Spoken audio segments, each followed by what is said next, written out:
and welcome. I'm Melissa Reeves, and I will be helping you with your pitches, your 99 seconds. And we're going to have a lot of fun. That's the goal. So we're just going to give you some tips today, just to give you an idea of how we approach the 99 seconds. Now, can I just see like a raise of hands or something on, has anyone done a 99-second pitch like this before? John has. Okay. Yeah. All right. Good. Good. It's good to have us, you guys. This is your elevator pitch. So I'm going to let you know that I am intentionally not going to look you up.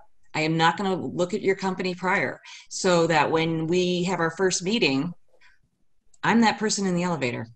I'm that person who has no idea what you do. And so let's see how you explain that. So that's good. So you can come prepared with a 99-second, or you can just do what you've been doing. That's totally fine. So I'm going to share my screen and some sound, and we're going to move it over here, and we'll just get to it. So you can see it? Yeah. All right. Here we go. So just a little bit about me, just for a second. So I've been in 20 years in sales, marketing, ad tech, and I've always been an actor. And when I went to, it was about 2 years ago, where I was attending the Seattle University's business plan competition, and couldn't help but notice that they were doing a great job with the problem, the solution, the addressable market, the traction. And that's all necessary, especially when you're doing a pitch in front of an investment company. But there was no story. There was nothing that was like connecting the audience to what the speaker was trying to do. And here we go. And there was one guy named Caleb Carr who got up there and told a story of how he came into being for his company. It's called Vita Inclinata. And his story was so authentic and so real that I heard it secondhand and said, I want to invest. And I did. And he's worth almost $500 million now. So when you tell a really good story, there is serious money that can go on the table. I have clients that have landed over 35 million because they infused stories into their wonderful presentations because they needed to get the audience to connect to them. So it's serious. It's really like, people are like, oh, you do storytelling for business? I'm like, I sure do. So that's what we're going to be trying to help you with your pitch. Okay. So that's a little bit about me. Oh, and I do storytelling. So I walk my talk. You may have seen me on The Moth or these other shows that you can see. So I'm constantly writing, reading, performing, storytelling. And there you go. It is so when we tell our story, it's a little bit of sales, marketing, branding, because you're the face of the company. So that all has to be there. But there is also a little bit of acting. And so I've been an actor my entire life too. So I will at times be teaching you how, when we're creating your narrative, how you might color it a little bit more, push yourself a little bit more to give the audience more of a feel that they're in this story with them. Because why? And you guys can, if you want to just unmic, but what is it about stories that captivate us? Why bother with a story? Well, they're emotional, and they help people identify with concepts. We just, that's human nature, is we identify through a story, that it helps us like personally see ourselves in that story. Yep, exactly. Yeah, it's how we've evolved to make sense of the world and our place in it. Yeah, definitely. How we evolve into it. It can also be a situation where we might not actually live through a situation, but we can empathize with the situation. Example could be life sciences or something, where they're developing cures for cancer. And hopefully I will never have cancer or know anyone close, but I might. But the story could still just pull me in because it's told so well that I would be empathetic and would want to contribute to the funding of that kind of company. So yeah, okay. And it actually ignites the brain. So it actually has a biochemical reaction in us. So if you skip the story, if you walk up and you just start doing pie charts, you only will get our brains to operate about 5% level. We can see the numbers, we can hear your words, but we're not going to hear you anymore because we're trying to figure out your X and your Y axis and how it moves up and why'd you pick that color and all that sort of stuff. So you really are at a loss if you're coming up from behind the 8 ball if you're not really coming in with a story. And depending on what your product is, also is what these hormones are going. So if you have a product that, you know, you really want to pull the heartstrings, you might hear me saying, this is oxytocin. Like this, the way we're going to deliver this story is going to try and get that hormone to go flying forward because we just need to go in full throttle. But you might have a more lighthearted, I don't know your products yet, might be fun, something to do with parties or something, and that might be endorphin, dopamine. I will figure that out with you. Really great storytellers do a little bit of all of it. You know, it might be fun and fast paced, but then it slows down and it gets serious. But that is some of the science art to really good storytelling. Is you've got to know what you want them to emotionally feel, and then we'll make sure that your story is going to go into that form into their brain. Oh, and down here, there's a gentleman on TED Talk, David Phillips, and he does a great job at showing it. I don't have time today to show you what he means, but I do recommend it. It's a wonderful TED Talk. And we kind of just went through this. But stories sell, okay? The bottom line, they sell when you use them in your business use cases. And we nailed it earlier.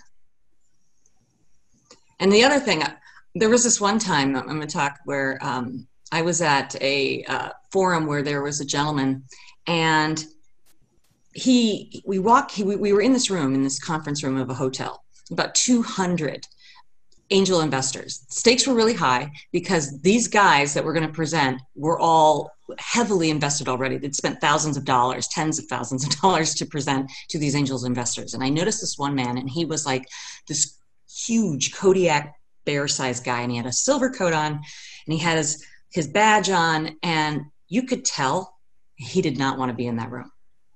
You could tell he would much rather be in the lab looking at petri dishes and figuring out really complex problems, but he was so good at what he was doing because he was curing cancer, literally, ovarian cancer, and he was just cowered by the wall. And I walked up to him and I introduced myself and I said, good luck today. And he's like, thanks. What do you do? I'm a public speaking coach. Oh God. And it just takes off. Like, he did not want to talk to me. He was really nervous. So when they introduce him, and they clearly introduced him, he walks up to the mic and he reintroduces himself, not necessary.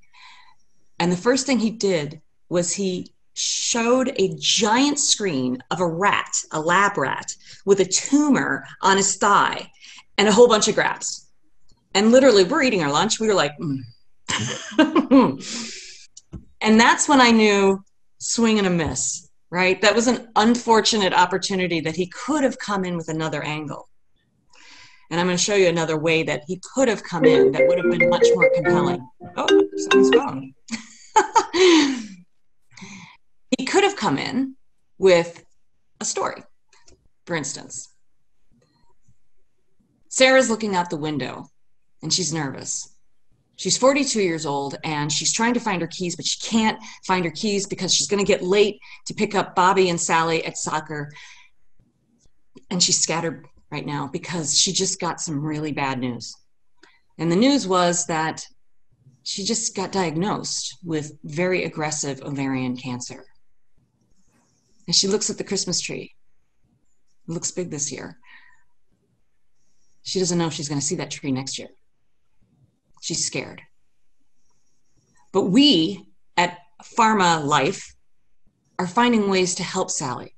That plight that she has where she would have to take tons of medicines and chemo and surgery are not going to be as likely now because of the work that we are doing. Take a look at our lab rat.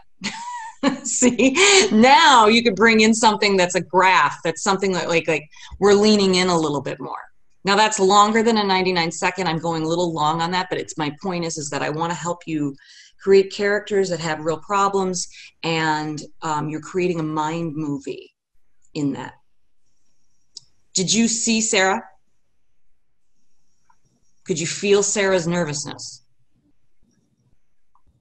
That's what you want to do, is you want to have your characters kind of come alive. So please don't introduce yourself. So when we're doing the show, you have 99 seconds, and there's this little moment when Nick introduces you that the audience is excited. They're like, okay, what do they got? You know? And when people like go, okay, hi, I'm the CEO of this company, we already knew that, and you kind of like lose this moment of tension. So just go ahead and get started right with your story and move in. And the slide selections that you have will also back up to try to give that emotional feel that you're going for. So when I keep saying mind movies, the reason what I'm doing is I'm trying to create the images in your head. It's really fun. Once you realize how powerful storytelling is, you have kind of an obligation too. So if I'm going to tell you a story, I better tell it well. And so when I was telling the data guy, the Dr. Data rat guy, I tried to describe him. I wanted you to feel the room. I wanted you to feel the tension. I wanted you to feel his nervousness. And then the swing and the miss with the lab rat. I was controlling every image in your head as the storyteller. But as you're doing this, we're going to slip in the business facts. So in this, like typically, when we're looking at stuff, we see this is the problem, this is the solution, as I said earlier. We're going to do this through a narrative in 99 seconds, but we're going to show like your business platform, your business model. It's going to get in there, but just not quite in your face right away. And I'm going to show you a really good example of someone at the end of this that it'll all tie together. Practice. So you get 2 half-hour sessions with me. Okay, the first session is going to be a mining session. The second session is going to be a polish section, and I will help you, give you some guidance on your slides as well, but definitely practice.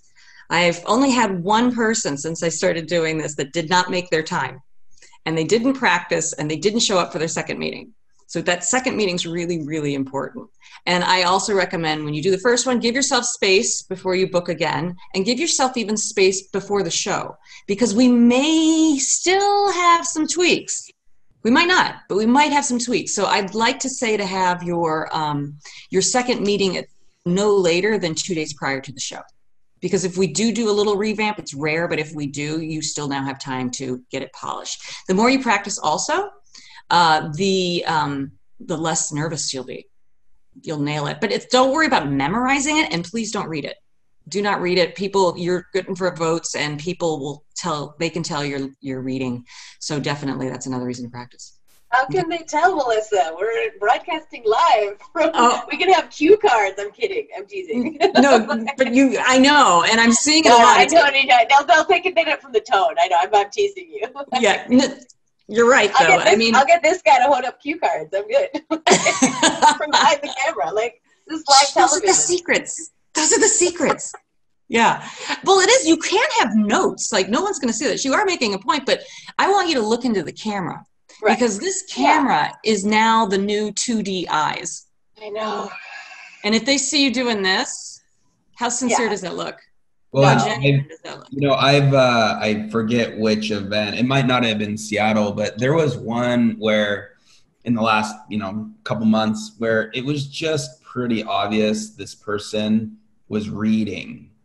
And we're now talking, even though we're not in person, it's a percentage of like, this doesn't feel or hear, I don't hear it right, because they're like, da, da, da, da, da, da, and da, da, da, da, da, da.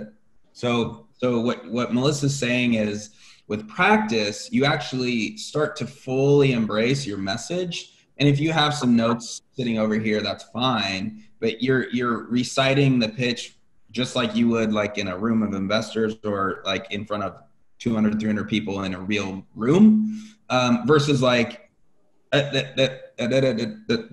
that make sense? It's just totally. Yeah, I'm spending like gobs of time on Zoom, whether it's moderating things or teaching or meetings with clients. So like, I'm familiar with the transition, but I do agree with you. You can tell when there isn't the attempts. And I mean, Melissa, a question for you, with this switch of formats, what I'd be curious, and I know we'll kind of get into this, but how do I put this?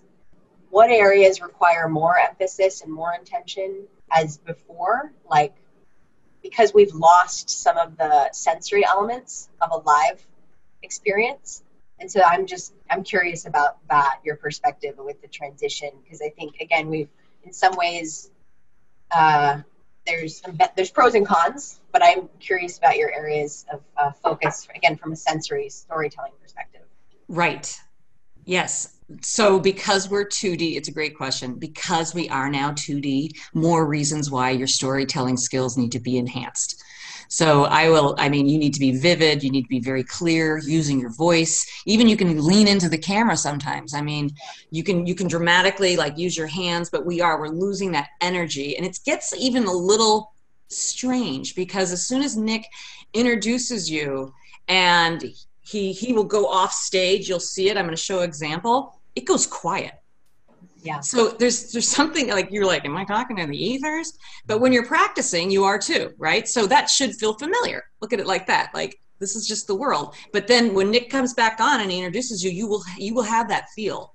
But yeah, the live audience is now a stream of chats, right? And so you're not going to be seeing it that much, but during questions and answers, they get really into it.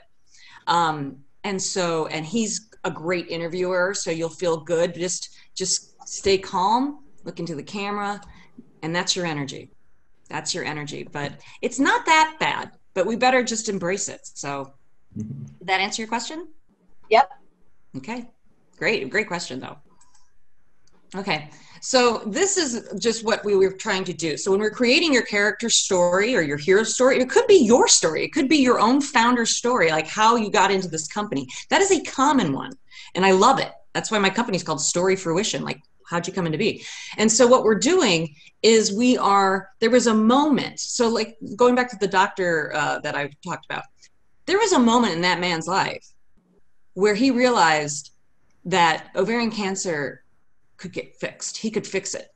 He knew someone, and he realized in the labs at some point that he's got to do this. Okay, that's the aha moment.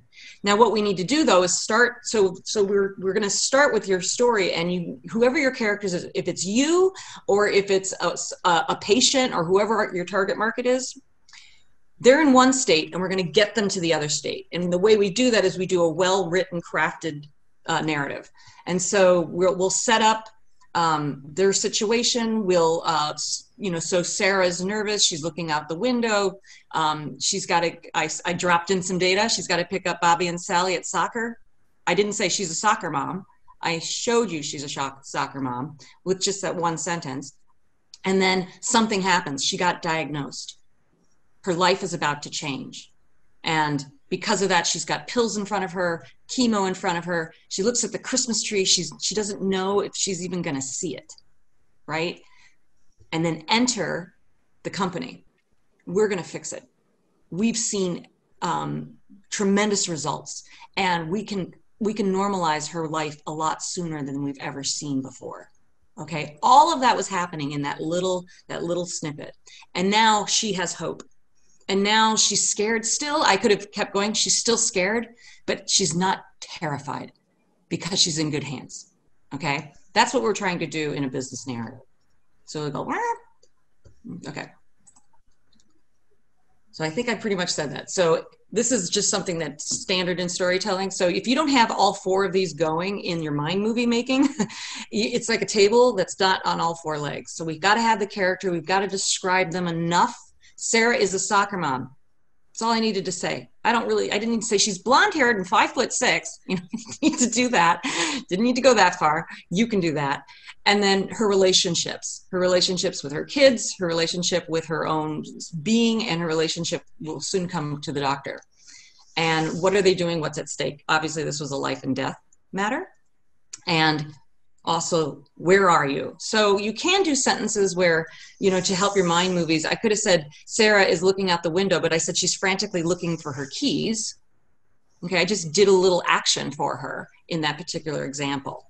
But when you don't have any of these, especially, so you're using sight, sounds, feelings, touch, feel, there's all sorts of things that you can bring in that create the mind movie.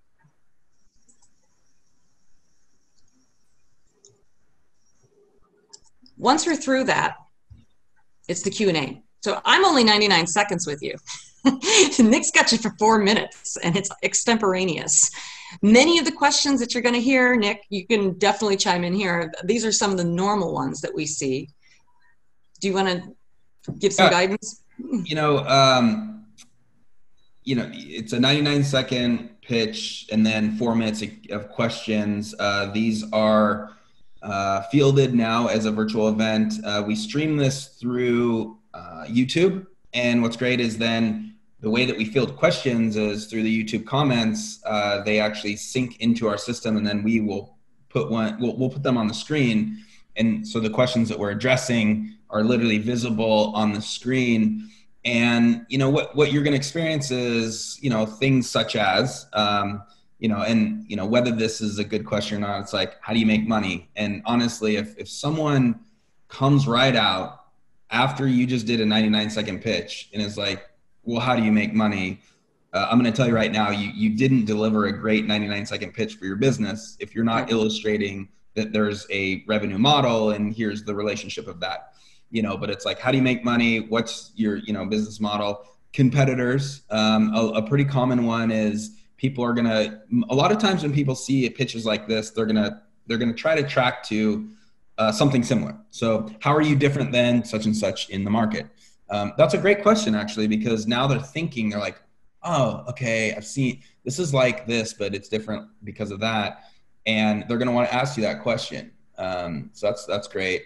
How can I get involved? What are you looking for is another one. So be prepared to really say like, hey, what we're looking for is some beta customers. What we're looking for is, if you're looking for investment, feel free to just say, hey, we're raising money right now. And we're looking for some investors. You don't need to detail the terms. Who's your team? So who's behind this? If you haven't addressed that, so, you're going to get any questions just because like that's what they're curious. Just feel free to, these are the things that you want to just prepare for in the background as you prepare for the 99-second pitch. Understand that there's like the bottom of the iceberg is what people are going to want to be asking about too. And many questions you probably have already been answering, But your audience, I think it's important for you to know that your audience is mixed with all sorts of people. So there are job seekers, so there's talent out there. There are investors. There are advisors. Those are good ones. And when we show you this example coming up, you're going to see how she told a story and slips in all that business model information in it. And you're going to see all that. So one more thing I would say is that it's actually okay, and it's a very good answer to just say, if it's live, like, look, we have a live event and things move quickly. If you get a question that you're not 100% sure of, just be honest and say, hey, great question. I'm not 100% sure, and I don't want to give any misleading, answer or thoughts. Message me on the chat, or like I can address it later. But figure out a way to be able to like kind of move from that question with an honest, like, I don't know, or I'm not, prepared to answer that right now. That's much better than like, trying to squeeze through it and just come out and say, great question. I don't have all that information for you right now. Message me later and we'll get that question answered. And that's perfect. And then we move on. Yeah. Don't fake it. Right. Quick question, Melissa and Nick. Supplemental slides during Q&A, or Q&A, is that just person to moderate or you, Nick? That's a good question. So you can have, if you choose to structure your deck, I would kind of have the glossary or whatever you want to index, or the appendix. But the weird thing, this is just a slight weird thing with StreamYard, is depending on the machine you're using and even like the slides, like basically, and we'll talk about this the day we're going to do a practice a couple days before the event, just using StreamYard. That's the system we use, and it's pretty simple. Awesome. But basically, when you go and present, there, like, sometimes it takes, when you're in present mode, your slides are literally your entire screen. So you will not be able to see me, but you'll be able to hear and also walk through your slides. So then when you're done, if you hit escape, we're going to go back to your camera. And so it'd be you and me on the video. You essentially, your slides can be sitting there, but they're not going to be in present mode. So this will make a lot more sense when we practice. But the point is, you'll see it. It's like, there's really only like an experience where you're not seeing anything on your screen except your slides. Sure, you're seeing us like this right now on yeah, camera. no, it makes sense. It's just like a kind of like a webinar, Zoom webinar, as opposed to a Zoom meeting. Sounds like right. Goes off. So yeah, I get it. yeah, so that's the long answer. The short answer is, if you want to have an appendix, feel free to. Yes. Okay. Alrighty. Yeah, and I'm gonna get real, like, encouraging you to keep your slides as simple as possible. Right. So yeah, I know you've already read this, but like, you're going to see some examples from the Sharon that we're going to show you. But like I have advice. TED Talk level of detail. Yeah, just like just simple images. Visuals. Like every time you make us read, you lose us. Now, in this seminar, I had you reading stuff, but that's okay. This is a different kind of workshop. This is like, we're going to talk about it. It's fine. But you have 99 seconds to change the world and win votes, okay? And don't activate the part of the brain that tunes into storytelling, which is a keep us, part of the brain. Yep, exactly. So I have advised, and I will now, have your if you have a decent team or some advisors, you know, maybe pictures and just their names, but don't make them like so busy. And then maybe during questions and answers, that could be up there for a little bit. But they're going to be taking screenshots and things. So your last contact page needs to be your address, your socials, if you have them. Make sure that they can find you. Okay, and we'll show you again. Now, Nick, I have this in here. Do you still want the slides the day before, or is it okay? Do they have to keep doing that? Because it's changed since we started going StreamYard. They're running their own slides. Yeah, it's one of those where so you're, you know, as a presenter, you're running your own slide deck, but just as a safe measure, please just send us a copy. You know, essentially the day before the event, so that if there's any issues about having trouble sharing your screen, your internet's slow or whatever, we would have a copy so we could pull up your slides. And you can just say, hey, advance each slide, you know. And this is you know what? Safe measure. I'm going to be the one that knows. I'm the only one that knows your stuff. Should they CC me so that you don't have to worry about when to turn the slides? Because I would probably know better if that happened. Yeah, but just that becomes a level. Another tech. Okay. All right. So just send us slides, a copy, and may the tech gods stay in our favor. We haven't had anything like that happen. So, okay. All right. So we're going to show you. Okay. So this is, this was in our April show, and you can get an idea of kind of how it works. Great job. Thank you so much. And we'll see you later. See you later. I love it. Dan, how you doing, my man? Hey, this is going pretty well. I'm very excited about all the pitches that we've heard so far. Just one more left, right? Just one more left.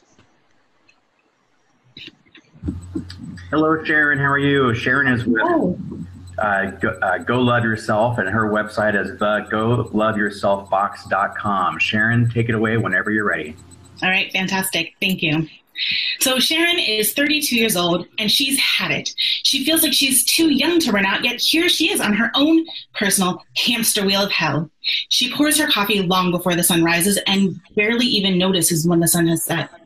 Her anger, depression, and anxiety are through the roof. She pops Xanax to make it through the morning and Ambien to make it through the night, and she's never felt more alone. She knows that life can be more beautiful than this, and she knows that something's got to change. Have you ever felt like this? Have you ever scrolled through Facebook or Instagram feeling pangs of envy, thinking, I wish I could do cool shit like that, or man, it must be nice. I wish I could take a break. That's where Go Love Yourself comes in. For a monthly subscription, I send you a toolkit to help you on your journey. You'll get transformational self-help books, journaling prompts, one-on-one coaching, and join a community of like-minded people who realize that there's more to life than the grind. What started as a humble social media campaign has brought us some serious attention, including unprompted unboxings from Ariana Huffington, Good Morning America, and most recently, we were named a top self-care strategy by Oprah Magazine. We're building a community that's empowering the calm, empathetic leaders we desperately need today and setting the stage for the empowered and enlightened leaders we even more desperately need tomorrow. I'm looking for investors and advisors who can help me to grow this powerful little community that I've built into a transformational platform that will change the lives of millions of women across the globe. I'm Sharon, the founder of Go Love Yourself, and I'm standing in front of you 2 years later, proof that this works. Sharon is calm, journaling with Earl Grey each morning, and meditating with chamomile each night. Thank you, and I hope you'll give us your vote. Great job, Sharon. So good. All right, we are taking your questions. Throw them in the comments. Sharon, tell us a little bit more about, is there any specific focus, like how narrowly focused are you, or how wide is this in terms of, self-care?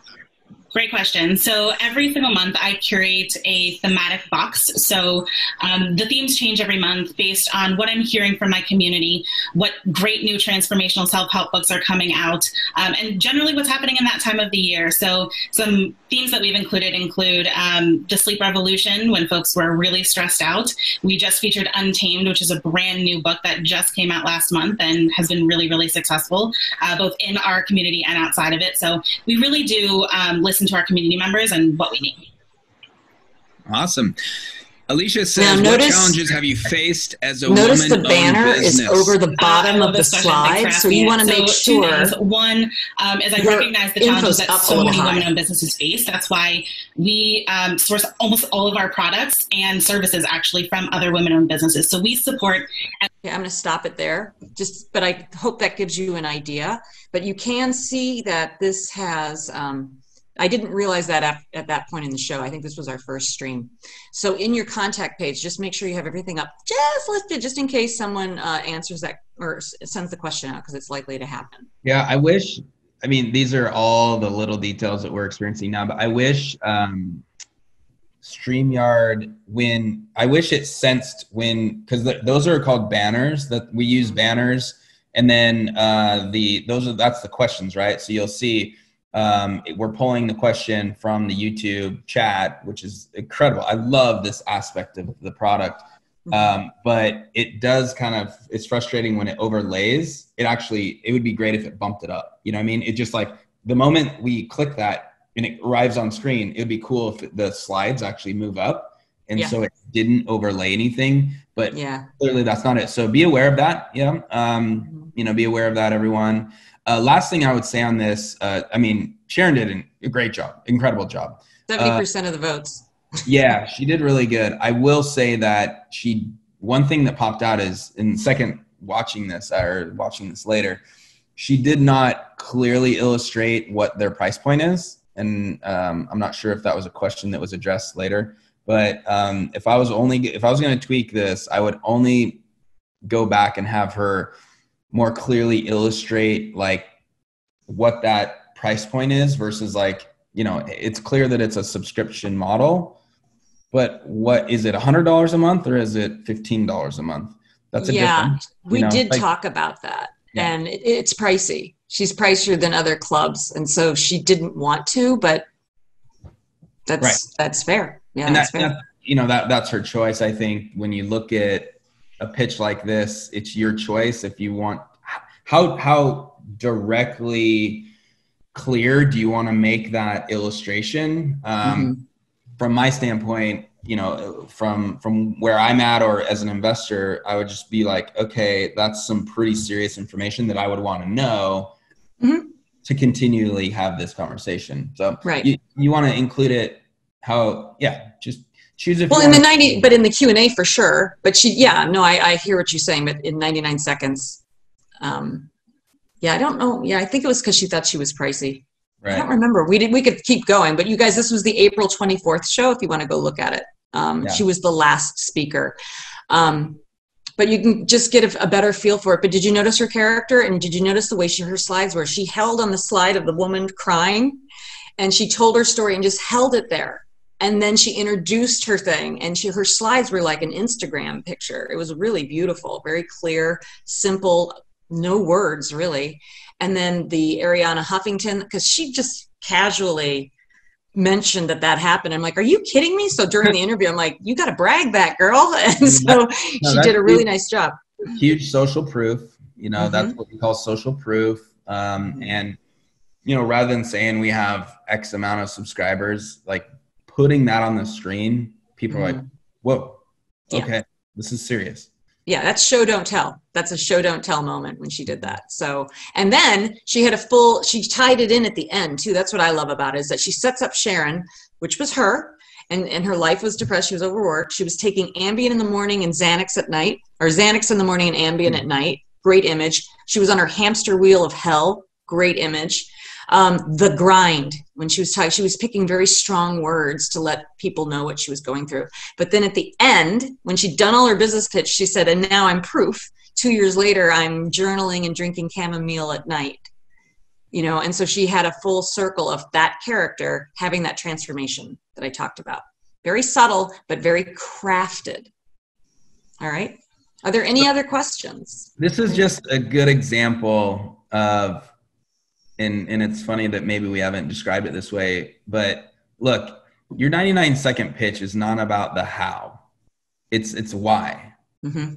And I think Sharon's is a very good example of, if you have a minute and a half, you want to impact people on why you exist as a company and a product, less than you want to describe how you do it.